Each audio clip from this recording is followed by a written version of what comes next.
ఓం నమో వెంకటేశాయ. గీతార్థామృతవారిధిం రఘుపతిం శీతాంశుబింబాననం సూతాంగీరసనారदैरभिनुतं వాతాత్మజాభీష్టదం ఆతామ్రాధరశోభితం సురనుతం పీతాంబరాలంకృతం సీతారామమహం భజామి శరణం కారుణ్యదగ్ధార్ణవం. సూతుడు, అంగిరసుడు, నారదుడు ఇత్యాది మహర్షుల చేత ఎల్లప్పుడూ స్తుతింపబడువాడు. వాతాత్మజుడైనటువంటి హనుమంతుని చేత సదా సేవింపబడువాడు.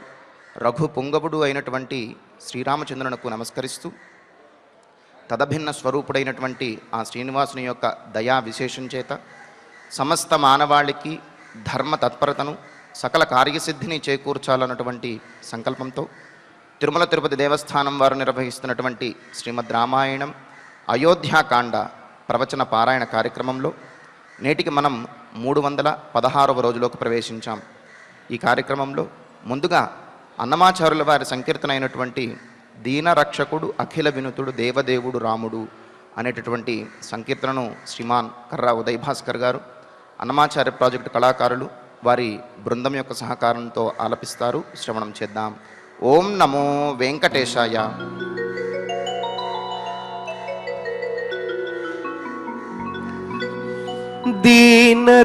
దీనరక్షకుడఖిల వినుతుడు దేవదేవుడు రాముడు. దీనరక్షకుడఖిల వినుతుడు దేవదేవుడు రాముడు. జానకీపతి కొలువుడి, జానకీపతి కొలువుడి, ఘన సమర విజయుడు రాముడు.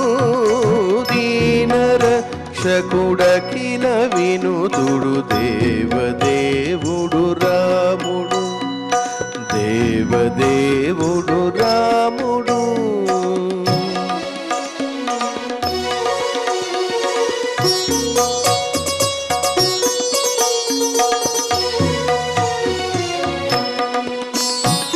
హరుని తారక బ్రహ్మ మంత్రమై అమరినర్థము రాముడు. సురలగాచి అసురులనచీన సూర్యకులజుడు రాముడు.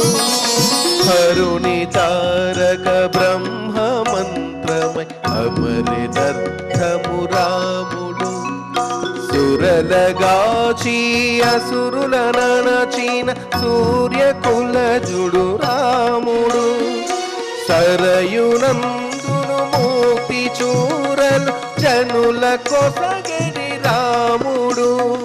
సరయునందును ముక్తి చూరలు జనుల కొసగడి రాముడు. హరియీతడు హరవిరించుల ఆది పురుషుడు రాముడు. హరియీతడు హరవిరించుల ఆది పురుషుడు రాముడు. దీనరక్షకుడఖిల వినుతుడు దేవదేవుడు రాముడు, దేవదేవుడు రాముడు.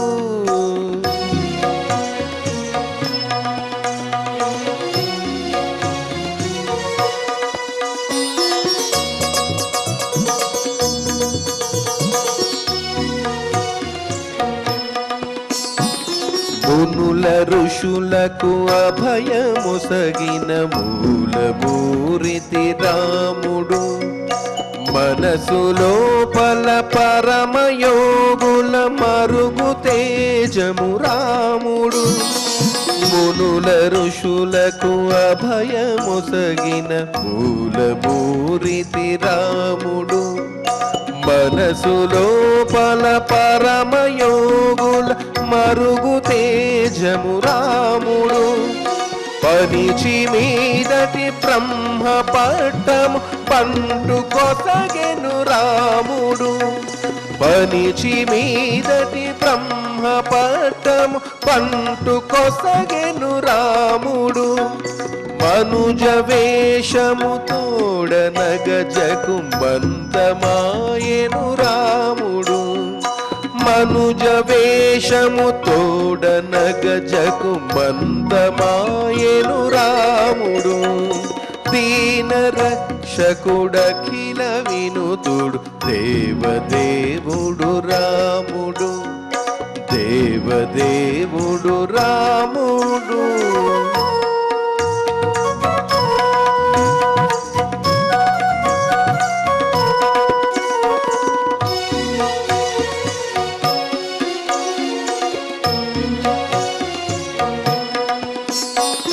బలిమి మిల్చిన దైవికముతు భక్త సులభుడు రాముడు నిలిచి తన సరిలేని వేలుపు నిగమవంద్యుడు రాముడు బలిమి మిల్చిన దైవికముతు భక్త సులభుడు రాముడు నిలిచి తన సరిలేని వేలుపు నిగమవంద్యుడు రాముడు మెలుపు శ్రీ వెంకటగిరీంద్రము మీది దేవుడు రాముడు మెలుపు శ్రీ వెంకటగిరీంద్రము మీది దేవుడు రాముడు వెలసె వావిలి పాటిలో పలి వీర విజయుడు రాముడు వెలసె వావిలి పాటిలో పలి వీర విజయుడు రాముడు దీన రక్షకుడఖిల వినుతుడు దేవదేవుడు రాముడు జానకీపతి కొలువుడి ఘన సమర విజయుడు రాముడు దీన రక్షకుడఖిల వినుతుడు దేవదేవుడు రాముడు దేవదేవుడు రాముడు దేవదేవుడు రాముడు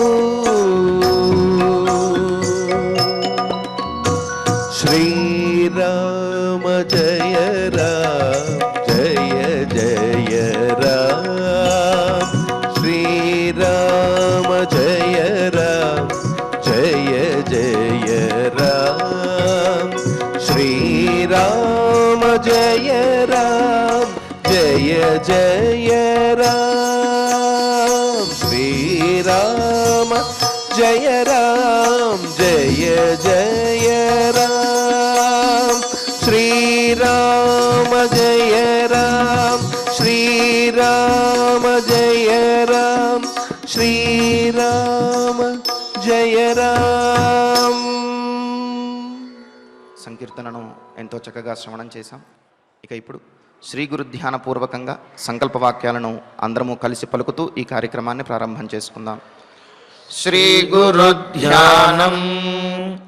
గురుర్బ్రహ్మ గురుర్విష్ణు గురుర్దేవో మహేశ్వరః గురుః సాక్షాత్ పరం బ్రహ్మ తస్మై శ్రీ గురవే నమః. శ్రీనివాస ధ్యానం. శ్రీ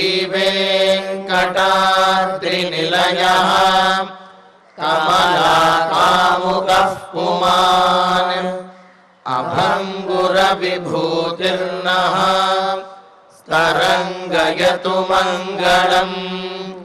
అథ సంకల్పః.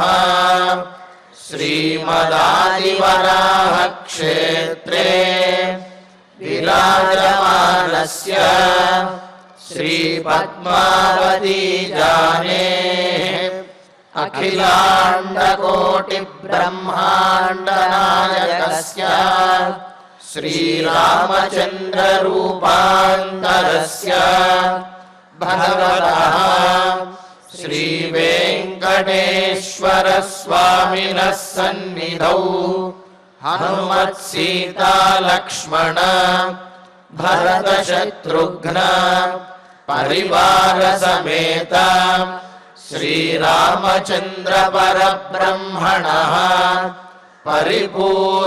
పరిపూర్ణానుగ్రహేణ అస్మిన్ భువనే సమస్తాదివ్యాధీనాం నివారణార్థం भारतवर्षे विद्या वित्तवाणिज्य कृषिवैद्यवैज्ञानिक देशरक्षणादिरङ्गेषु विद्यमानानाम् आस्तिकमहाजनानां सर्वेषां सकुटुम्बानाम् आयुरारोग्यैश्वर्य सद्बुद्धि इत्यादि सर्वशुभफलप्राप्त्यर्थं धर्माचरणद्वारा श्रीरामराज्यस्य पुनर्व्यवस्थापनार्थम् उद्योगार्थिनां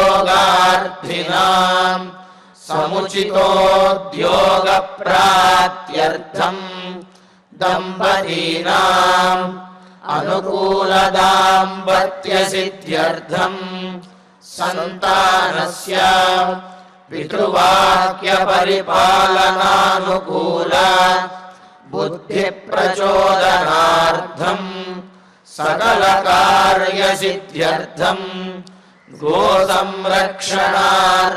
च श्रीमद्वाल्मीकिरामायणे अयोध्याकाण्डे यथाशक्ति श्लोकव्याख्यानपुरःसरम् 36 सर्गश्लोकपारायणम् तथा श्रीधन्वन्तरिमन्त्रपारायणम् च अन्योन्यसाहाय्येन आचार्यमुखेन करिष्यामहे। श्रीवाल्मीकिप्रार्थना। कूजन्तं राम रामेति मधुरं मधुराक्षरम् आरुह्य कविताशाखां वन्दे वाल्मीकिकोकिलम्। श्री आञ्जनेयप्रार्थना। मनोजवं मारुततुल्यवेगम् जितेन्द्रियं बुद्धिमतां वरिष्ठं वातात्मजं वानरयूथमुख्यं श्रीरामदूतं शिरसा नमामि। श्रीरामायण प्रार्थना। वाल्मीकिगिरिसम्भूता रामसागरगामिनी पुनातिभुवनं पुण्या रामायण महानदी।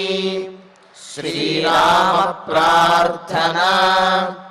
अयोध्याक्षेतु गुर्वर्थे त्यक्त्वा राज्यं गिरौ वसन् पादुके भरतायादात् स रामः शरणं मम। श्रीरामचन्द्र परब्रह्मणे नमः। अथ श्रीमद् रामायणे आदिकाव्ये अयोध्याकाण्डे 36 सर्गः। శ్రీమన్నారాయణ చరణౌ శరణం ప్రపద్యే. శ్రీమతే నారాయణాయ నమః. శ్రీరామాయ నమః. అథవా దేవి దోషం త్వం కచ్చిత్ సంసతి కశ్చిత్ పశ్యతి రాఘవే కంచిత్ పశ్యతి రాఘవే తమద్య బ్రూహి తత్వేన తతో రామో వివస్యతాం. అక్కడ కైకేయీదేవి యొక్క ఆ దశరథ మహారాజు యొక్క అంతఃపురంలో దశరథుని యొక్క భార్యలు, సుమంత్రుల వారు, దశరథుడు, వీళ్ళందరూ, రామచంద్రమూర్తి, సీతా లక్ష్మణులు వీళ్ళందరూ కూడా ఉన్నారు. ఉంటే మరి ఆ సందర్భంలో సుమంత్రుడు మాట్లాడినటువంటి సందర్భంలో దశరథ మహారాజు కైకేయిలో ఎటువంటి మార్పు రాదు, చెప్పి ప్రయోజనం ఏమున్నది అని రాముడికి వనవాసంలోనే సకల సౌకర్యములు ఏర్పాటు చేయటం కోసం సన్నాహాలు చేయమని సుమంత్రుల వారితో చెబితే కైకేయీదేవి ఒక మాట అంటుంది, మీ వంశంలోనే పూర్వీకులు అసమంజసుడిని ఏ విధంగా అయితే రాజ్యంలోంచి బయటకు పంపించేశారో అదేవిధంగా రామచంద్రుణ్ణి కూడా పంపించమని. వెంటనే ఈ మాట విన్నటువంటి అక్కడ ఉన్న వారందరికీ కూడా చాలా కోపం వచ్చింది. కోపం వచ్చి అందులో మంత్రి గారు ఆయన అంటున్నారు, అమ్మా నువ్వు అసమంజసుడితోటి ఈ విధంగా పోల్చడం ఏమైనా న్యాయమా? అసమంజసుడు ఎన్నో పాపములు చేసి చిన్నపిల్లలను హింసించి ఆయన ఇలాగా రాజ్యము నుండి వెళ్ళగొట్టబడ్డాడు. ప్రజలందరూ కూడా అసమంజసుడిని బయటికి పంపించేయమని అడిగారు. కానీ రామచంద్రమూర్తి దగ్గర అటువంటి దోషములేవీ లేవు కదా, పోనీ మాకు కాదు నీకేమైనా కనిపిస్తే చెప్పు అని చెప్పి అన్నాడు. రామచంద్రునిలో వెతికినా దోషమనేది కనిపించదు. అంటే వాత్సల్యంతో కూడినటువంటి తన వారికి దోషం కనిపించకపోవటం అనేది సహజమే అయినప్పటికీ శత్రువుకి కూడా రాముడిలో దోషం అనేది కనిపించదు అని చెప్పి అంటారు. అందుకని ఏమంటున్నాడు ఇక్కడ సిద్ధార్థుడు, అమ్మా నీవు రాముడిలో ఏదైనా ఒక్క దోషం ఉంటే నువ్వు చెప్పు, ఆ దోషాన్ని బట్టి రాముడిని వనవాసానికి పంపించేద్దాం. ఏ దోషము లేకుండా మాత్రం వనవాసానికి పంపించడం అన్యాయం అని అంటూ, అదుష్టస్య హి సంత్యాగః సత్పథే నిరతస్య చ నిర్దహేదపి శక్రస్య ద్యుతిం ధర్మ నిరోధనాత్. ఎందుకంటే దోషము లేనటువంటి వాడిని, అలాగే సత్పథే నిరతస్య ధర్మ మార్గంలో సత్య మార్గంలో ఉన్నటువంటి వాడిని సంత్యాగ అటువంటి వాడిని వెళ్ళగొట్టడము, అటువంటి వాడిని విడిచిపెట్టడము, ఇంకా ఏమిటి ధర్మ నిరోధనాత్. ఈ పని ధర్మాన్ని అడ్డగించడమే, ధర్మాన్ని పీడించడమే అవుతుంది. తప్పు లేనటువంటి వాడిని, ధర్మ మార్గంలో ఉన్నటువంటి వాడిని కనుక పీడించినట్లయితే, అటువంటి వాడికి శిక్షలను విధించినట్లయితే అది ధర్మాన్ని శిక్షించినట్లే, ధర్మాన్ని నిరోధించినట్లే అవుతుంది. అటువంటిది ఆ పాపము శక్రస్యాపి ద్యుతిం నిర్దహేత్, ఇంద్రుని యొక్క తేజస్సునైనా సరే తగ్గించి వేస్తుంది. సామాన్యం అనుకుంటున్నావేమో, నిరపరాధిని శిక్షించడం, ధర్మ మార్గంలో ఉన్నటువంటి వాడిని శిక్షించాలి అని అనుకోవటం అది మహాపాపము. ఎంతటి పాపము అంటే ఇంద్రుని యొక్క తేజస్సునైనా సరే అది తగ్గించేస్తుంది, అతన్ని భ్రష్టుణ్ణి చేసేస్తుంది. కావున నిరపరాధి అయినటువంటి ఏ దోషము లేని ధర్మ మార్గంలో ఉండే రాముడికి వనవాసాన్ని విధించడం అది అధర్మము, పాపం అవుతుంది. కావున అనుకోవమ్మా అని చెప్పి చెబుతున్నాడు. మరి ఇక్కడ ధర్మశాస్త్రాలు చెబుతున్నాయి, అదండ్యాన్ దండ్యతో దండయన్ రాజా దండ్యాంశ్చైవాప్యదండయన్ అయశో మహదాప్నోతి నరకంచైవ గచ్చతి. మహారాజు దండించవలసినటువంటి వారిని దండించకపోయినా, దండించకూడనటువంటి వారిని దండించినా సరే అతను గొప్ప అపకీర్తిని పొందుతాడు. ఈ లోకంలో అపకీర్తిని పొందడమే కాదు, పరలోకంలో నరకాన్ని పొందుతాడు అని కూడా ధర్మశాస్త్రాలు తెలియజేస్తున్నాయి. అధర్మ దండనంలోకే యశోఘ్నం కీర్తినాశనం అస్వర్గ్యంచ పరత్రాపి తస్మాత్ పరివర్జయేత్ అనే స్మృతులు చెబుతున్నాయి. అధర్మంగా దండించడం అది ఈ లోకంలో కీర్తిని, పరలోకంలో కూడా అస్వర్గ్యం అంటే స్వర్గాన్ని, వీరి యొక్క పుణ్యములను నశింపజేసి వీరు పొందవలసినటువంటి స్వర్గానికి బదులుగా నరకాన్ని కలుగజేస్తుంది. కావున అధర్మంగా ఇతరులను దండించడం, అధర్మంగా ఇతరులను మానసికంగా కానీ శారీరకంగా కానీ హింసించడం అది ఇహపరలోకములలో దుర్గతులను కలిగిస్తుంది అని తెలియజేస్తున్నారు. అందుకనే ఇక్కడ సిద్ధార్థుడు చెబుతున్నాడు ఏమని, అమ్మా నీవు అన్యాయంగా రామచంద్రమూర్తిని దండించాలనుకుంటున్నావు, అది ఇహపరమలలో ఈ లోకంలో నీకు అపకీర్తిని, పరలోకంలో నరకాన్ని కూడా తెచ్చిపెడుతుంది.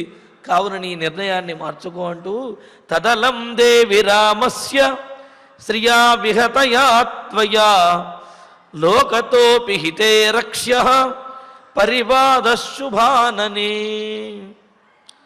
దేవి కైకేయీ దేవి, తత్ త్వయా రామస్య విహతయా స్త్రియా అలం, తత్ అందువలన, ఎందువలన, అధర్మంగా ఇతరులను దండించడం అది తప్పు కావున, ఏ తప్పు చేయనటువంటి రాముణ్ణి దండించకూడదు. కాబట్టి త్వయా నీ చేత రామస్య విహతయా స్త్రియా అలం, నువ్వు రాముడికి దక్కవలసినటువంటి పట్టాభిషేకాన్ని ఆపేశావు, అంతటితో చాలు. ఇంకా ఏం చేస్తావు నువ్వు? రాముడికి దక్కవలసినటువంటి రాజ్యాన్ని దక్కకుండా పట్టాభిషేకాన్ని ఆపేశావు, అంతటితో చాలు, ఇంకా వనవాసం కూడానా అనేది ఒక అర్థమైతే, ఇంకోటి ఏమిటి అంటే రామస్య విహతయా స్త్రియా అలం, రాముడు పొందవలసినటువంటి రాజ్య లక్ష్మి ఏదైతే ఉందో ఆ రాజ్యలక్ష్మిని పొందకుండా చేయటానికి నువ్వు చేస్తున్న ప్రయత్నం ఏదైతే ఉందో ఈ ప్రయత్నం ఇంకా ఆపేయి, రాముడికే రాజ్యం వచ్చే విధంగా చెయ్యి అని అన్నారు. అంటే ఏమిటి? ఒకటి, ఇక్కడ రాముడికి రాజ్యం రాకుండా నువ్వు చేస్తున్నటువంటి ప్రయత్నాలు ఏవైతే ఉన్నాయో ఆ ప్రయత్నాన్ని మానుకుని రాముడికి రాజ్యం వచ్చే విధంగా చెయ్యి అని చెప్పటం ఒక అర్థమైతే, పోనీ నువ్వేదో కష్టపడి ఇంత పాపాన్ని మూటగట్టుకుంటూ రాముడికి రావలసినటువంటి రాజ్యాన్ని ఆపేశావు, తదలం అంతటితో ఆపేసేయి, ఇంకా రాముడు వనవాసానికి కూడా వెళ్ళాలి అని చెప్పి అనడం ఎంతవరకు న్యాయం? కావున ఇప్పటి వరకు శిక్షించింది చాలు, ఇప్పటి వరకు రాముడికి దక్కకుండా రాజ్యాన్ని లాక్కున్నది చాలు, ఇంకా ఏం చేస్తావమ్మా? ఆపు ఇంకా.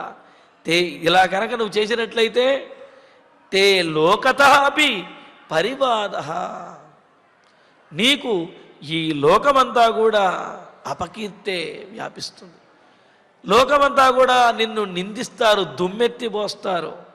కావున నువ్వు నీ నిర్ణయాన్ని మార్చుకో.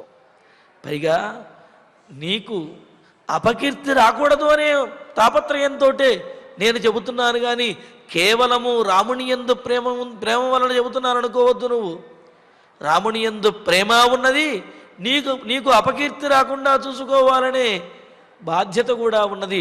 అందుకనే నేను ఈ రెండు కారణములను దృష్టిలో పెట్టుకుని నీకు చెబుతున్నాను, ఇప్పటి వరకు నువ్వు చేసినటువంటి అధర్మం అనేది చాలు, అధర్మ ప్రయత్నం అనేది మానుకో. ఈ లోకమంతా నిన్ను నిందిస్తుంది, నిన్ను కూడా రక్షించుకోవాలి కదా, నీకు కలిగేటటువంటి అపకీర్తిని కూడా తొలగించవలసినటువంటి బాధ్యత మా మీద ఉన్నది. కావున నీకు ఈ విధంగా మేము చెబుతున్నాము అని అన్నాడు. అని ఇలాగా సిద్ధార్థుడు కైకేయీదేవితోటి పరిపరి విధాలుగా చెబుతూ ఉంటే, మరి ఆ సందర్భంలో రాజు దశరథ మహారాజు ఇలా అంటున్నాడు, శ్రుత్వాతు సిద్ధార్థవచః రాజా శ్రాంతతరస్వనః శోకోపహతయా వాచ కైకేయీమిదమబ్రవీత్. కైకేయితోటి అంటున్నాడు రాజుగారు, సుమంత్రుల వారు మాట్లాడాడు దశరథ మహారాజు. అప్పుడు కైకేయి అసమంజసుని గురించి చెప్పి అలా పంపించమంది. అది విన్న సిద్ధార్థుడు మాట్లాడుతున్నాడు. సిద్ధార్థుడు ఎన్ని మాట్లాడుతున్నా కైకేయి ముఖంలో కనీసం పశ్చాత్తాపం కానీ ఆమెలో అనుకూలమైనటువంటి ప్రవర్తన కానీ ఏమీ కనిపించడం లేదు. దానితోటి దశరథ మహారాజు మళ్ళీ మాట్లాడుతున్నాడు. సిద్ధార్థ వచశ్రుత్వా, సిద్ధార్థుడు చెప్పినటువంటి కైకేయితో చెప్పినటువంటి మాటలను విని రాజా దశరథ మహారాజు శ్రాంత తరస్వనః, మిక్కిలి శ్రాంతముతోటి శ్రమతోటి శిథిలమైపోయినటువంటి దేహముతోటి శోకముతోటి తగ్గిపోయినటువంటి క్షీణించినటువంటి అలసిపోయినటువంటి ఆ మాట వాక్కుతోటి, ఇంకా అలాగా శోకోపహతయా వాచ, శోకము చేత దుఃఖము చేత గద్గదమైపోయిన బయటకు రానటువంటి వాక్కుతోటి. అంటే ఏమిటి? వస్తున్నది కానీ నోటితో మాట్లాడుతున్నాడు కానీ గొంతుకి ఆ శోకం అడ్డుపడుతూ ఉన్నది. మాట్లాడటానికి ప్రయత్నిస్తున్నాడు కానీ శరీరం అంతా కూడా బాధతోటి శిథిలమైపోవటం వల్ల మాట గట్టిగా రావటం లేదు. ఎంతో ప్రయత్నం చేసుకుని ఎంతో ప్రయత్నపూర్వకంగా గట్టిగా మాట్లాడితే కొద్దిగా మాట్లాడగలుగుతున్నాడు అనమాట. అలాగా శోకోపహతయా వాచ, శోకము చేత పీడించబడినటువంటి గద్గదమైనటువంటి స్వరంతో వాక్కుతోటి కైకేయీం ఇదమబ్రవీత్, కైకేయితోటి ఈ విధంగా దశరథ మహారాజు అంటున్నాడు. ఏమని? ఏతద్వచో నేచ్ఛసి పాపవృత్తే హితం న జానాసి మహాత్మనో వా మమాత్మనో వా ఆస్థాయ మార్గం కృపణం కుచేష్ట చేష్టాహితే సాధుపదాదపేత అంటున్నాడు. పాపవృత్తే, పాపపు వ్యవహారం కలిగినటువంటి దానా, పాపమైనటువంటి నడవడిక కలిగినటువంటి ఆలోచన కలిగినటువంటి ఓ కైకేయి, ఏతద్వచ నేచ్ఛసి, ఇదిగో ఈ సిద్ధార్థుడు చెప్పినటువంటి మంచి మాటలను, నీకోసం చెప్పినటువంటి మాటలను నేచ్ఛసి ఇష్టపట్టలేదా నువ్వు? అవునులే, నువ్వెందుకు ఇష్టపడతావు? పాపపు ఆలోచన కలిగినటువంటి నీకు ఈ పుణ్యాత్ముడైనటువంటి సిద్ధార్థుడు చెప్పేటువంటి చక్కటి మాటలు, ధర్మపరమైనటువంటి మాటలు ఎలా తలకెక్కుతాయి? కాబట్టి నీ బుద్ధికి నీకు ఇతని మాటలు ఇష్టం ఉండవు, అంతే కదా. వినాశకాలే విపరీత బుద్ధి అన్నట్లుగా ఆ కాలం దాపురించినప్పుడు మన ఆత్మీయులు ఎంత చెప్పినప్పటికీ మనకు అవి తలకెక్కవు. దుష్టులు చెప్పినటువంటి మాటలే మనస్సులో ఉండిపోయి వాటినే ఆధారంగా, వాటినే ప్రామాణికంగా తీసుకుని ఆత్మీయులను కూడా దూరం చేసుకునే పరిస్థితి ఏర్పడుతుందన్నమాట.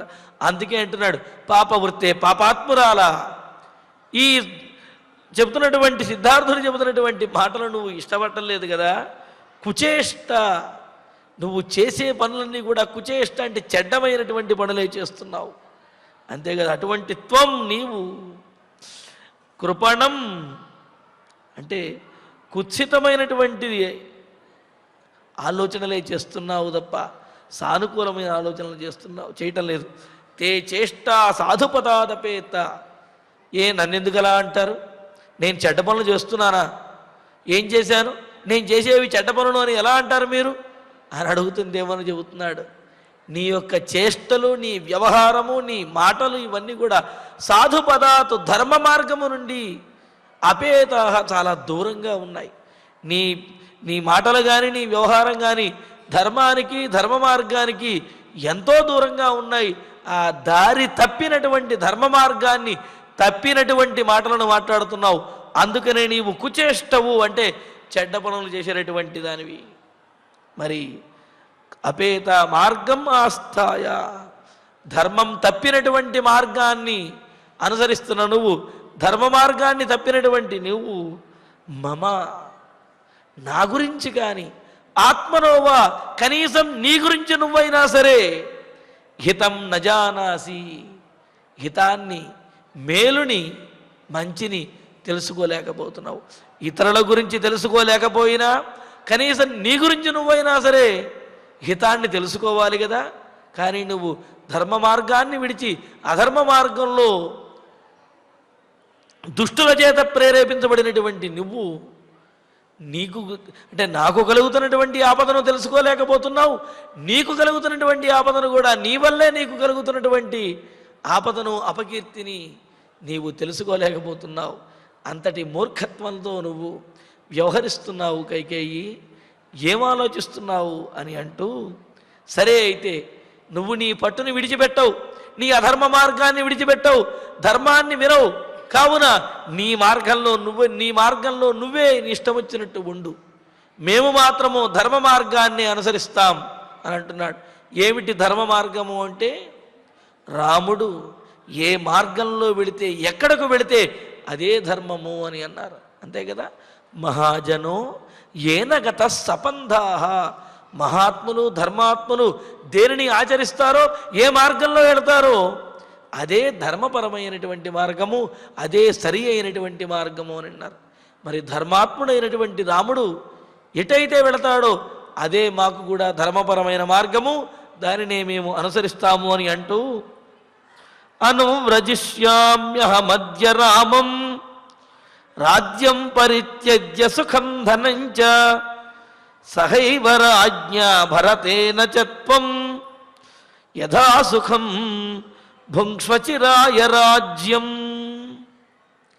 సరే, అహం నేను అద్య రాజ్యం సుఖం ధనంచ పరిత్యజ్య, ఈనాడే ఈ రాజ్యాన్ని, సుఖాన్ని, ధనాన్ని, వీటినన్నిటినీ కూడా రాజభోగాలను విడిచిపెట్టేసి రామం అనువ్రజిష్యామి, రాముడినే నేను కూడా అనుసరించి వెళతాను.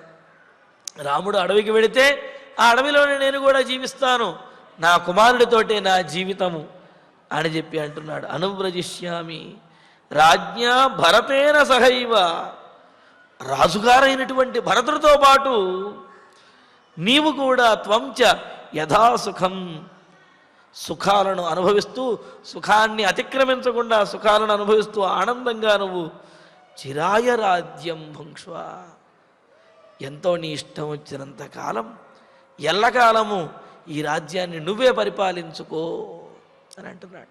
చూడండి, దశరథ మహారాజు రాజ్యాన్ని, రాజభోగాలని అన్నింటినీ విడిచిపెట్టేసి రాముడితోటే నేను వెళతాను, రాముడు ఉన్న చోటే నేను ఆనందంగా ఉండగలుగుతాను అని అంటూ కైకేయితో చెబుతున్నాడు.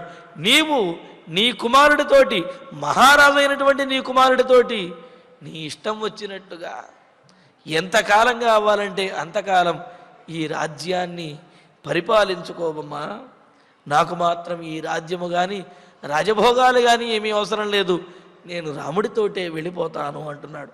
అనువ్రజిష్యామ్యహమద్య రామం రాజ్యం పరిత్యజ్య సుఖం ధనంచ సహైవ రాజ్ఞా భరతేన చత్వం యథా సుఖం భుంక్ష్వచిరాయ రాజ్యం. దీనితోటి 36వ సర్గ పూర్తయినది. అధ 37 సర్గ. మహామాత్రవచ శ్రుత్వా రామో దశరథం తదా అభ్యభాషత వాక్యంతు వినయజ్ఞో వినీతవతు. 36వ సర్గలో కైకేయీదేవి చెప్పినటువంటి మాటలు, సుమంత్రుల వారు ఆ మాటలను అందుకుని ఆమెను నిందిస్తూ, అదేవిధంగా ధర్మాన్ని బోధిస్తూ హెచ్చరిస్తూ చెప్పినటువంటి మాటలు, అది విని దశరథ మహారాజు మాట్లాడిన మాటలు, కైకేయి దానికి ప్రతిగా అసమంజసునిలాగా రాముణ్ణి పంపించమంటము, అసమంజసునితోటి రాముణ్ణి పోల్చడంతో తట్టుకోలేని సిద్ధార్థుడు అనే మంత్రి కైకేయిని నిందిస్తూ ఆమెకు ధర్మములను బోధిస్తూ ఆమెలో మార్పు కోసం ప్రయత్నించడము, అయినా ఆమెలో మార్పు రాకపోతే దశరథుడు తాను కూడా రాముడితో పాటే వనవాసానికి బయలుదేరతాను అని అనడం. మరి దశరథ మహారాజు అంతకుముందేమో దశరథ మహారాజు రాముడికి అయోధ్యానగరంలో ఏ సౌకర్యములైతే ఉన్నాయో వాటినన్నింటినీ కూడా, ధనము ధాన్యము అదేవిధంగా పరిచారికా గణములు వాళ్ళందరినీ కూడా రాముడితో పాటు వనవాసానికి పంపించమని చెప్పటము, ఇవన్నీ కూడా మనం 36వ సర్గలో తెలుసుకున్నాం. మరి 37వ సర్గలో వీటినన్నింటినీ గమనిస్తూ ఉన్నటువంటి తండ్రి మాటలను, కైకేయి మాటలను, సుమంతుడి మాటలను, సిద్ధార్థుడి మాటలను, వీటినన్నింటినీ గమనిస్తున్నటువంటి రామచంద్రుడు ఇప్పుడు మాట్లాడుతూ ఉన్నాడు. చాలా సారవంతంగా మాట్లాడుతున్నాడు. మహామాత్రవచ శ్రుత్వా రామో దశరథం తదా అభ్యభాషత వాక్యంతు వినయజ్ఞో వినీతవతు. వినయజ్ఞ, వినయం తెలిసినటువంటి వాడైన ఆ రామచంద్రమూర్తి, మర్యాద తెలిసినటువంటి ఆ రాముడు, రామ మహామాత్రవచ, గొప్పవాడైన పెద్ద ధర్మాధికారి అయినటువంటి ఆ సిద్ధార్థుడి మాటలను, సిద్ధార్థుడు కైకేయితో చెప్పినటువంటి మాటలను వినటువంటి వాడై తదా దశరథం, ఆ మాటలు విని దశరథుడు కూడా చివరిలో మాట్లాడాడు కదా, అందుకని దశరథుడితోటి వినీతవతు, చాలా వినయంతో, అంటే ఏదో ఇక తప్పదు కాబట్టి భరించాలి అని తల వంచుకునో, కష్టం వచ్చింది అని నీ వల్ల నాకు కష్టం వచ్చింది అని కోపంతోటో, సిగ్గుతోటో కోపంతోటో కాదు, వినయంతో తండ్రి అయినటువంటి దశరథ మహారాజుతో మాట్లాడుతున్నాడు వినమ్రతతోటి. పైగా వినీతవతో అంటే చక్కటి శిక్షణ పొందినటువంటి వాడు అని అంటున్నాడు. ఏమిటి శిక్షణ? రాముడు పొందినటువంటి శిక్షణ అంటే ఎటువంటి పరిస్థితిలోనైనా సరే మనస్సుని అదుపు చేసుకోగలిగినటువంటి వాడు, ఎటువంటి పరిస్థితుల్లోనైనా సరే నోరుని అదుపు చేసుకోగలిగినటువంటి వాడు అన్నారు. కొంతమంది ఎంతో గొప్పగా ఉంటూ ఉంటారు, కానీ కొన్ని సందర్భాలు వచ్చేటప్పటికీ ఆ మనస్సుని అదుపు చేసుకోలేరు, నోరు అదుపు చేసుకోలేరు. తద్వారా వారు ఆయా సందర్భాలలో నిందలను పొందుతూ ఉంటారు, అవమానములు పొందవలసి వస్తుంది. కానీ ఎటువంటి స్థితిలోనైనా సరే మనస్సుని నోటిని ఎవడైతే అదుపు చేసుకోగలుగుతాడో అతడు ఎక్కడా కూడా అవమానాన్ని పొందడు. అతడి యొక్క ధైర్యం ఎక్కడా కోల్పోడు. అతడు ఇతరులకు ధైర్యాన్ని బోధించేవాడిగా ఉంటాడు. మరి అందుకనే ఇక్కడ రామచంద్రమూర్తి వినీతవతు, సుశిక్షితమైనటువంటి మనస్సు కలిగినటువంటి వాడు, వినయ సంపన్నుడు, నమ్రంగా ఉండేటువంటి వాడైన ఆయన వాక్యం అభ్యభాషత. ఈ విధంగా రాముడు మాట్లాడుతూ ఉన్నాడు గంభీరంగా. త్యక్తభోగస్య మే రాజన్ వనే వన్యేన జీవతః కిం కార్యమనుయాత్రేణ త్యక్త సంగస్య సర్వతః. మహారాజా, మీరు ఇందాకటి నుంచి నాకేదో భోగభాగ్యాలు అందించాలి, నాకు రక్షణ కల్పించాలి, నాకు సుఖములనివ్వాలి, ఆనందమునివ్వాలి, ఈ అయోధ్యానగరంలో ఉన్నటువంటి పరిచారిక గణము, చతురంగ బలములు, ధనములు, ధాన్యములు, సంపదలు వీటన్నిటిని నాతో పంపించాలి అని చెప్పి మీరు అనుకుంటున్నారు. కానీ అన్నింటినీ విడిచిపెట్టి దీక్ష చేయడానికి వెళుతున్నటువంటి నాకు ఇవన్నీ ఎందుకమ్మా, ఎందుకు తండ్రి అని అంటున్నాడు. అంతే కదండి, మనం ఎక్కడికైనా మన పిల్లల్ని చదువుకోవడానికి పంపిస్తున్నాము అంటే వారికి మన ఇంట్లో టీవీ ఉంది కాబట్టి అక్కడికి టీవీని, పరుపులు ఉన్నాయి కాబట్టి పరుపులని, పని మనిషి ఉంది కాబట్టి పని మనిషిని, బైక్ ఉంది కాబట్టి బైకు, వీటినన్నింటినీ ఇచ్చి పంపించామంటే అక్కడి వాడి దీక్ష ఏం కొనసాగాను, చదువు ఎక్కడ ముందుకు సాగుతుంది. కావున ఏ దీక్ష కోసమైతే వెళుతున్నారో తదనుగుణంగా ఉండాలి తప్ప ఇక్కడ ఉన్నటువంటి సౌకర్యములన్నీ కూడా అక్కడ కూడా ఉండాలి అనుకుంటే అది అవివేకం అవుతుంది. అందుకనే రాముడు అంటున్నాడు ఏమని, మహారాజా, దశరథ మహారాజా తండ్రి, త్యక్త భోగస్య, ఈ భోగములన్నీ విడిచి కదా వనవాసానికి వెళ్ళవలసింది. వనవాసం చేస్తున్నాము అంటే భోగాలన్నీ విడిచిపెట్టి వెళ్ళాలి, కానీ సకలమైనటువంటి భోగాలతో వనంలో ఉంటే అది వనవాసం ఎట్లా అవుతుంది? అంతే కదా. కాబట్టి త్యక్త భోగస్య, భోగములన్నీ కూడా విడిచిపెట్టి వన్యేన జీవతః, వనంలో అంటే వన్యేన, వనంలో దొరికేటటువంటి ఆహారములను తీసుకుని జీవించడానికి నిర్ణయించుకున్నటువంటి నాకు అనుయాత్రేణ కిం కార్యం. అనుయాత్రేణ అంటే ఏమిటి? ఇలాగా నన్ను అనుసరించి ఈ సైన్యములు వీళ్ళందరూ కూడా వస్తే, ఈ పరిచారికాగణములు వీళ్ళందరూ వస్తే వాళ్ళ వల్ల నాకు ప్రయోజనం ఏముంది? వాళ్లతో అవసరమైన చోట వాళ్ళు ఉండాలి తప్ప వాళ్లతో అవసరం లేనటువంటి చోట, వాళ్ళు ఉండకూడనటువంటి చోట వాళ్ళని తీసుకువెడితే దానివల్ల నాకు ప్రయోజనం ఏమున్నది? నేను ఈ భోగభాగ్యములు విడిచి దీక్ష కోసం వనవాసానికి వెళుతుంటే అక్కడికి వీళ్ళందరినీ తీసుకువెళ్ళి నేనేం చేసుకోను? నాకు వీళ్ళ వల్ల ప్రయోజనం ఏమున్నది? పైగా తండ్రి, మీరు రాజ్యాన్ని భరతునికి ఇచ్చి ఈ రాజ్యంలో ఉన్నటువంటి సంపదలను వీటిని వాటిని బిగించి పట్టుకుని నాకు ఇవ్వాలనుకుంటున్నారు. మీ వ్యవహారం ఎలాగున్నదో తెలుసా?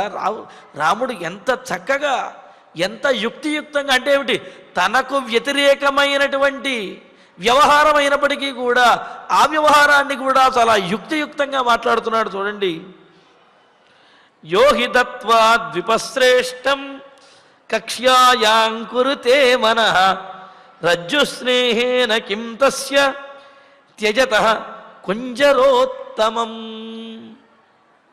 ఒకానొకడు ఏనుగుని ఇంకొకరికి ఇచ్చాడు. ఏనుగుని ఇచ్చిన తర్వాత ఆ ఏనుగు నడుము కట్టినటువంటి తాడేదైతే ఉన్నదో ఆ తాడుని పరిగెత్తుకుంటూ వెళ్ళి, అబ్బాయి నీకు ఏనుగుని మాత్రమే ఇచ్చాను, ఈ ఏనుగు కట్టినటువంటి తాడుని మాత్రం నేను ఇవ్వటం లేదు, ఆ తాడు నాకు ఇచ్చే అని ఆ తాడుని వెనక్కి తెచ్చేసుకుంటే ఎంత హాస్యాస్పదంగా ఉంటుందో. అంటే ఏమిటి, పెద్దదైనటువంటి ముఖ్యదైనటువంటి శ్రేష్టమైనటువంటి ఏనుగుని ఇచ్చేసి ఆ ఏనుగు కట్టినటువంటి నడుము కట్టిన తాడుని మాత్రము లోభంతో కోరుకుంటే, దాన్ని మాత్రము మడిచి సంకలో పెట్టుకుంటే ఎంత అపహాస్యంగా ఉంటుందో. అదేవిధంగా శ్రేష్టమైనటువంటి ఇంత రాజ్యాన్ని భరతుడికి ఇచ్చేసి ఆ రాజ్యంలో ఉన్నటువంటి కొన్ని సంపదలను మాత్రము నేను ఇవ్వను, ఇది నా రాముడికే ఇచ్చేస్తాను అని చెప్పి ఇలాగా ఆ సంపదలను బిగించటం, సంపదలను ఇవ్వకపోవటం అంత హాస్యాస్పదంగా ఉన్నది తండ్రి అని అంటున్నాడు. అంటే ఏమిటి, ఏనుగు లేనటువంటి వాడు తాడుతో ఏం చేసుకుంటాడు?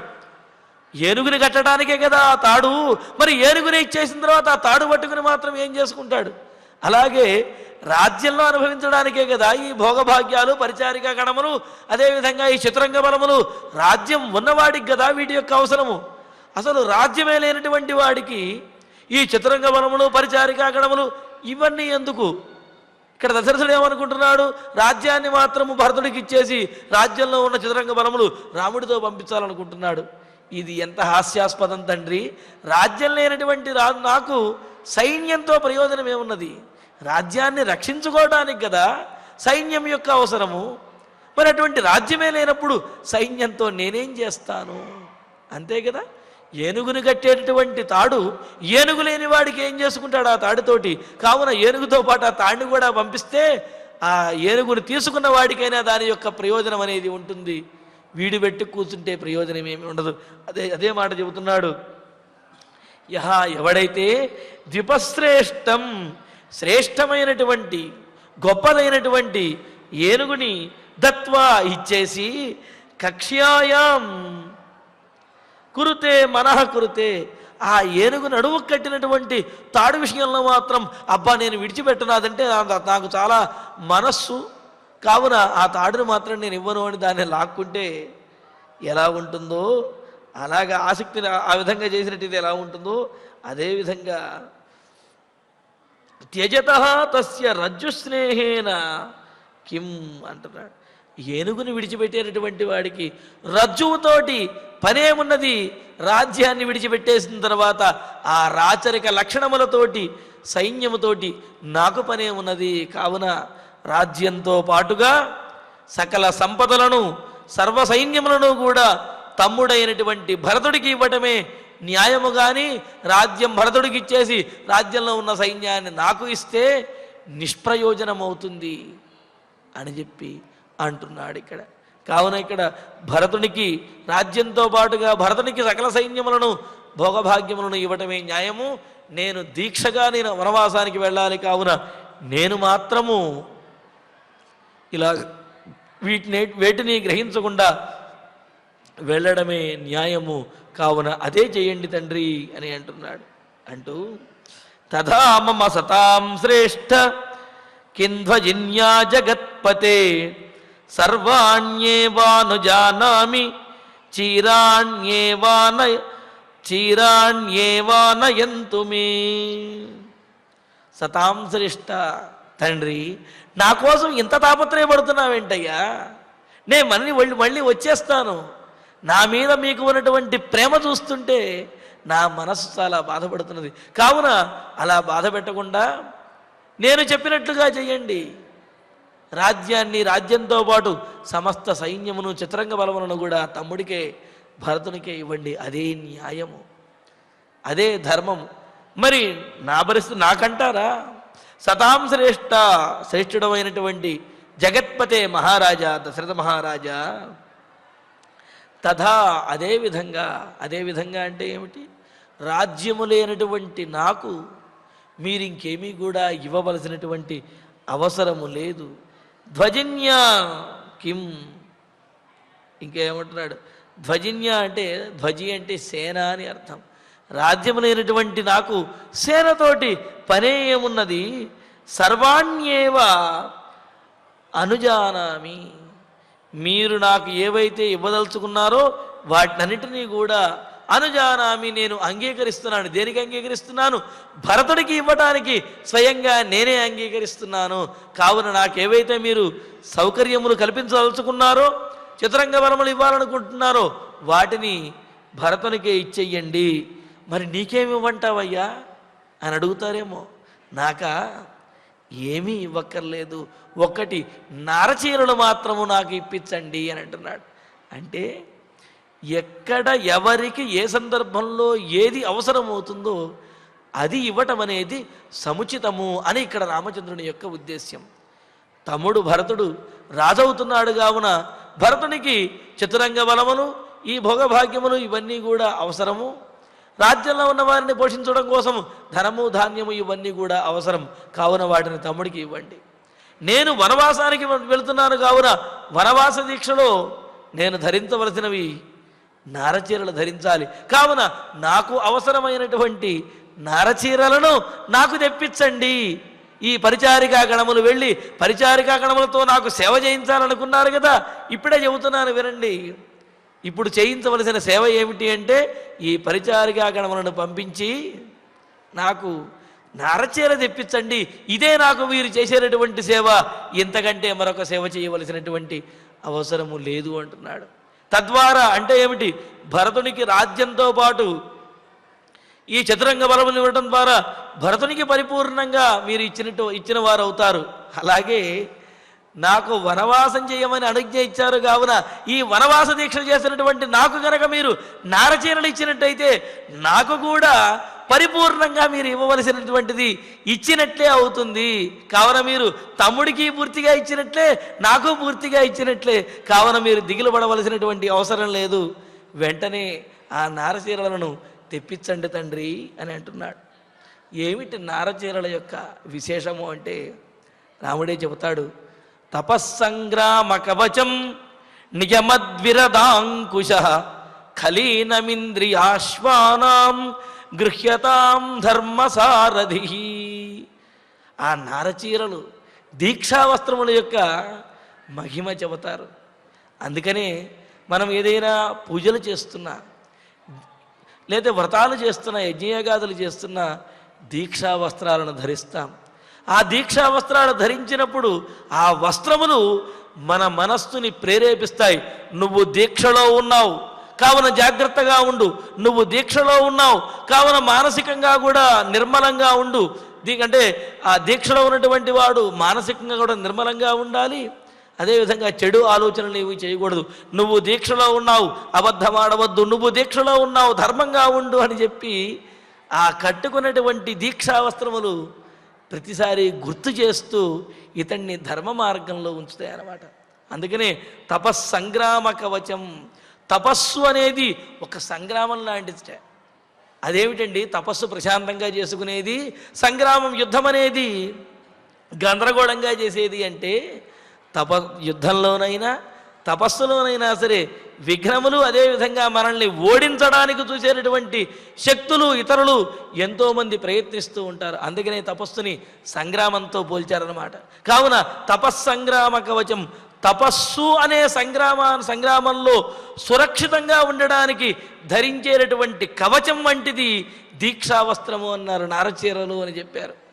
ఏ విధంగా అయితే కవచాన్ని ధరించినటువంటి వాడు యుద్ధంలో ఇతరులు ప్రయోగించేటటువంటి బాణములకు ఆయుధముల నుండి కాపాడబడతాడో, అదేవిధంగా వ్రతోపవాస నియమదీక్షల్లో ఉన్నటువంటి వారు ఈ దీక్షావస్త్రములను నారచీరలను ధరించినట్లయితే కనుక ఇతరుల నుండి పీడ అనేది తగ్గుతుంది. ఎందుకు అంటే ఇతరులు కూడా ఇతడు దీక్షలో ఉన్నాడు కావున ఇతన్ని నిందించకూడదు, ఇతడు దీక్షలో ఉన్నాడు కావున ఇబ్బంది పెట్టకూడదు అని చెప్పి వారు కూడా ఒకంత వెనకాడి ఇతన్ని హింసించకుండా ఉంటారన్నమాట. ఎందుకంటే దీక్షలో ఉన్నటువంటి వారిని కనుక హింసించినట్లయితే, పీడించినట్లయితే వారికి పాపం అనేది చుట్టుకుంటుంది. కావున ఆ భయంతోనైనా సరే వారు దూరంగా ఉంటారు. నియమద్విరదాంకుశ, నియమము అనే ఏనుగుని అదుపు చేసేటటువంటి అంకుశము వంటిది ఈ నారవస్త్రము అని అన్నారు. నియమం అనేది ఏనుగు లాంటిది. ఒక పట్టాన అవలంబించడానికి కుదరదు. ఎన్నో అడ్లు, ఎన్నో విఘ్నములు కలుగుతూ ఉంటాయి. ఎంతోమంది పాటించేవలేవో ఆ నియమం అని చెప్పి దాన్ని పక్కన పెట్టేస్తూ ఉంటారు. కానీ ఈ నియమాన్ని నువ్వు పాటించి తీరవలసినది అని ఏనుగుని అంకుశముతో పొడిచి దారిలో పెట్టినట్లుగా ఈ దీక్షా వస్త్రములు నారచీరలు ఆ ధరించినటువంటి యజమానిని నియమాలు పాటించే విధంగా చేస్తాయన్నమాట. ఆ విధంగా ఇంకా ఖలీనమింద్రియాశ్వానాం, ఇంద్రియములు అనే గుర్రములను ఒడిచి పట్టుకునే కళ్ళెము వంటిది ఈ దీక్షావస్త్రం. అందుకే కదా ఈ దీక్షావస్త్రంలో ఉన్నటువంటి వారు ఏదైనా తినాలనిపించిందనుకోండి, ఏదైనా కావచ్చు, తినాలనిపించిందనుకోండి, వద్దులే ఈ మడి కట్టుకుని ఉన్నాం కదా, లేకపోతే దీక్షావస్త్రం కట్టుకున్నాం కదా, ఇప్పుడు తినకూడదులే అంటారు. అంటే ఏమిటి? తినాలి అని మనస్సు చెబుతున్నా ఇంద్రియములు వాటి మీద లాగుతున్నప్పటికీ కూడా ఈ దీక్షావస్త్రాలు ధరించి ఉన్నారు కావున తినకూడదు అనే ఆ జ్ఞానము మనస్సు అదుపు చేస్తూ ఉంటుంది. ఈ విధంగా ఖలీనమింద్రియాశ్వానాం, ఇంద్రియములు అనే గుర్రములను అదుపు చేసే ఇవి కళ్ళెములు వంటివి దీక్షావస్త్రములని. గృహ్యతాం ధర్మసారథి, ధర్మముని ఆచరించడానికి సారథి వంటివి అయినవి దీక్షావస్త్రములు, అదేవిధంగా నారచీరలు. అందుకనే రాముడు తాను వనవాస దీక్షను అవలంబించడం కోసం తనకు నారచీరలు ఇప్పించవయ్యా తండ్రి అని చెప్పి తండ్రి అయినటువంటి దశరథ మహారాజుని ప్రార్థిస్తూ ఉన్నాడు. ఈ విధంగా నాకు మీరు నారచీరలు ఇవ్వడం ద్వారా నాకు ఇవ్వవలసింది పరిపూర్ణంగా ఇచ్చినట్లు అవుతుంది. అదేవిధంగా భరతుడికి ఈ సైన్యం శతరంగ బలములను వాటిని ఇవ్వడం ద్వారా భరతుడికి కూడా మీరు ఇవ్వవలసింది పరిపూర్ణంగా ఇచ్చినట్లవుతుంది. ఈ విధంగా మీ కుమారమైనటువంటి మాకు మీరు ఇవ్వదలసినటువంటిది పరిపూర్ణంగా పూర్తిగా ఇచ్చినట్లవుతుంది. కావున నా కోసం నారచీరలు చెప్పించు తండ్రి అని రాముడు దశరథ మహారాజుతో చెబుతున్నాడు. మరి అయితే ఆ నారచీరలను రాముడికి అక్కడ ఉన్నటువంటి పరిచారికా గణంలో ఎవరైనా సరే, లేకపోతే 350 మంది తల్లులలో ఎవరైనా సరే, దశరథుడు కానీ మంత్రులు కానీ వీళ్ళెవరైనా సరే తెచ్చి ఇవ్వగలుగుతారా? మరి ఎవరు తెచ్చిచ్చారు రామచంద్రమూర్తికి నారచీరలు వనవాసానికి బయలుదేరదీయడానికి అనే విశేషాన్ని రేపటి ప్రవచనంలో తెలుసుకుందాము. ఇక ఇప్పుడు ఆచార్యుల వారి ద్వారా శ్లోకాలను పారాయణ చేసుకుందాము. అథవా దేవి దోషం త్వం కంచిత్ పశ్యసి రాఘవే తమద్య బ్రూహి తత్వేన తతో రామః వివాస్యతాం అదుష్టస్య హి సంత్యాగః సత్పథే నిరతస్య చ నిర్దహేదపి శక్రస్య యుతిం ధర్మ నిరోధనాత్ తదలం దేవి రామస్య శ్రియాం విహతయా త్వయా లోకతోపి తే రక్ష్యః పరివాదః శుభాననే శ్రుత్వా తు సిద్ధార్థవచః రాజా శ్రాంతతరస్వనః శోకోపహతయా వాచా కైకేయీం ఇదమబ్రవీత్ ఏతద్వచో నేచ్ఛసి పాపవృత్తే హితం న జానాసి మమాత్మనో వా ఆస్థాయ మార్గం కృపణం కుచేష్టా చేష్టాహితే సాధుపథాత్ సాధుపదాన్ అపేత అనువ్రజిష్యామి అనువ్రజిష్యామి అహమద్య రామం రాజ్యం పరిత్యజ్య రాజ్యం పరిత్యజ్య సుఖం ధనం చ సహైవ రాజ్ఞా భరతేన చ త్వం యథా సుఖం భుంక్ష్వ చిరాయ రాజ్యం అనువ్రజిష్యామ్యహమద్య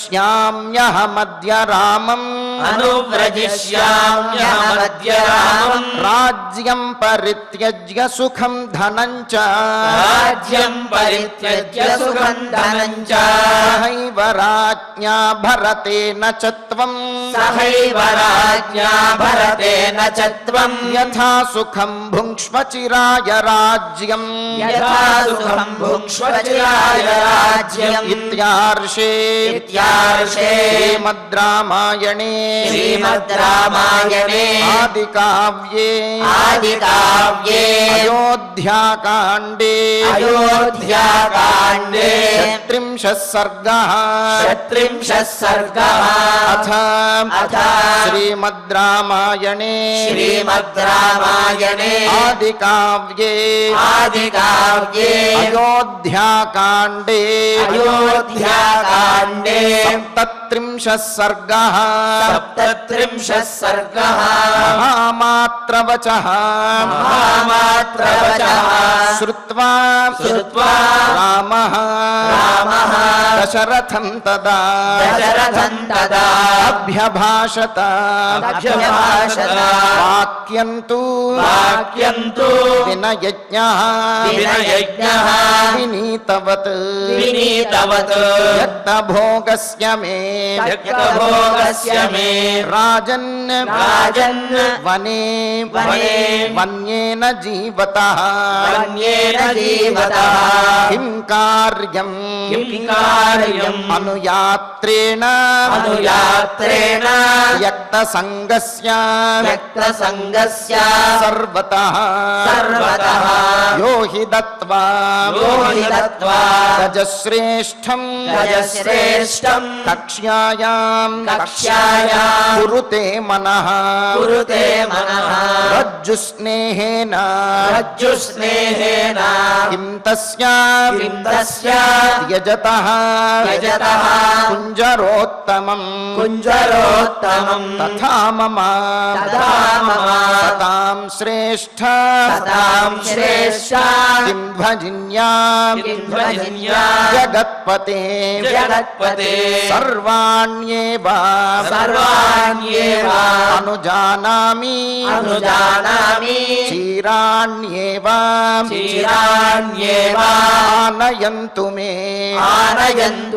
ఇత్యార్షే శ్రీమద్ రామాయణే ఆదికావ్యే అయోధ్యాకాండే సప్తత్రింశే సర్గే చత్వారః శ్లోకాః ఫలశ్రుతి నుండి మంగళాంతం వరకు అందరము కలిసి పఠిద్దాం. ఫలశ్రుతి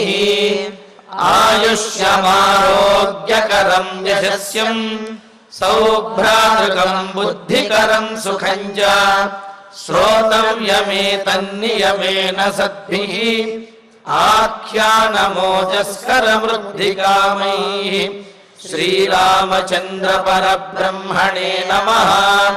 అథ ధన్వంతరి ధ్యానం అచ్యుతానంత గోవింద విష్ణో నారాయణామృత రోగాన్మే నాశయ శేషాన్ ఆశు ధన్వంతరే హరే. ఆరోగ్యం దీర్ఘమాయుష్యం బలం తేజోధియం శ్రియం స్వభక్తేభ్యోనుగృహంతం వందే ధన్వంతరిం హరిం. ధన్వంతరేరిమం శ్లోకం భక్త్యా నిత్యం పఠంతి యే అనారోగ్యం న తేషాం స్యాత్ సుఖం జీవంతి తే చిరం. ఓం నమో భగవతే వాసుదేవాయ ధన్వంతరయే అమృత కలశహస్తాయ వజ్రజలౌకహస్తాయ సర్వామయ వినాశనాయ త్రైలోక్యనాథాయ మహావిష్ణవే స్వాహా. ఓం వాసుదేవాయ విద్మహే సుధాహస్తాయ ధీమహి తన్నో ధన్వంతరిః ప్రచోదయాత్. అధనవగ్రహ ప్రార్థనా ఆరోగ్యం పద్మబంధుర్వితరతు నితరాం సంపదం శీతరశ్మిః భూలాభం భూమిపుత్రః సకల గుణయుతాం వాగ్విభూతిం చ సౌమ్యః సౌభాగ్యం దేవమంత్రీ రిపుభయశమనం భార్గవః శౌర్యమార్గిః దీర్ఘాయుః సైన్నికేయః విపులతరయశః కేతుః ఆచంద్రతారం అరిష్టాని ప్రణశ్యంతు దురితాని భయాని చ శాంతిరస్తు శుభం మేస్తు గ్రహాః కుర్వంతు మంగళం.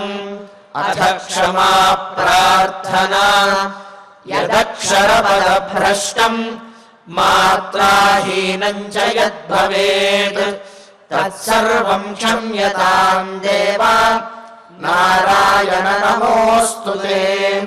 అథ భగవత్సమర్పణం కాయేన వాచా మనసేంద్రియైర్వా బుద్ధ్యాత్మనా వా ప్రకృతే స్వభావాత్ కరోమి యద్యత్ సకలం పరస్మై నారాయణాయేతి సమర్పయామి.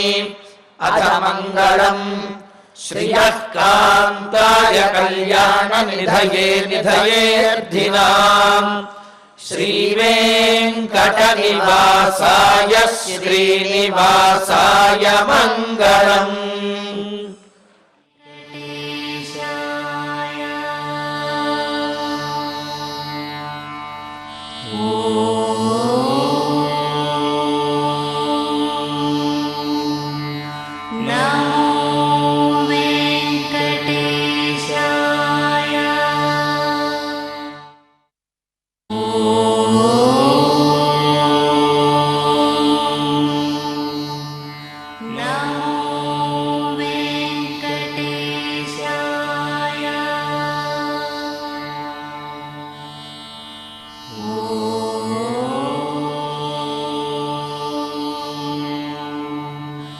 Now